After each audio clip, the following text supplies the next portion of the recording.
ఇది కాంగ్రెస్ పార్టీ యొక్క స్టేట్మెంట్. ఆ రోజు కాంగ్రెస్ పార్టీ ఆనాడు యెడ్యూరప్ప గారు ముఖ్యమంత్రిగా కర్ణాటకలో ఉన్నప్పుడు మరి హౌసింగ్ స్కామ్లో ఈయన పాత్ర ఉంది అని వార్తలు వస్తే ఆ రోజు అక్కడి కాంగ్రెస్ నాయకులు చేసిన డిమాండ్ ఏంది అంటే మరి వెంటనే యెడ్యూరప్ప గారు నిష్పక్షపాతంగా విచారణ జరగాలి అంటే రాజీనామా చేయాల్సిందే, ఇట్లాంటి వ్యక్తి ముఖ్యమంత్రిగా ఉంటే విచారణ ఎట్లా జరుగుతుంది అని చెప్పి ఆ రోజు అక్కడి కాంగ్రెస్ పార్టీ అధ్యక్షులు, ప్రదేశ్ కాంగ్రెస్ కమిటీ అధ్యక్షులు కర్ణాటకలో చేసిన డిమాండ్ చాలా వాళ్ళు చెప్పిన మాట.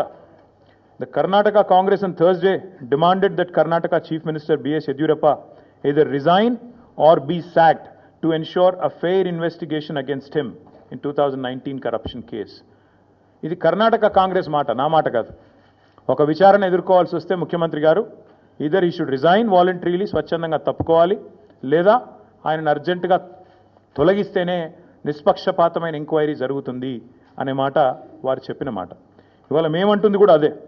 4 కోట్ల ప్రజల ముందు ఇవాళ ఆ ప్రజలకు నాయకత్వం వహించే నాయకుడిగా అక్కడ కూర్చున్న వ్యక్తికి తప్పకుండా నిజాయితీ ఉంటే, నైతికత ఉంటే వెంటనే అయితే రేవంత్ రెడ్డి గారు స్వచ్ఛందంగా తప్పుకోవాలి, లేదా కాంగ్రెస్ పార్టీ పెద్దలు స్పందించి తప్పకుండా వెంటనే వారిని రాజీనామా చేయించి నిష్పక్షపాతంగా విచారణ జరగడానికి సహకరించాలని మేము కూడా డిమాండ్ చేస్తూ ఉన్నాం.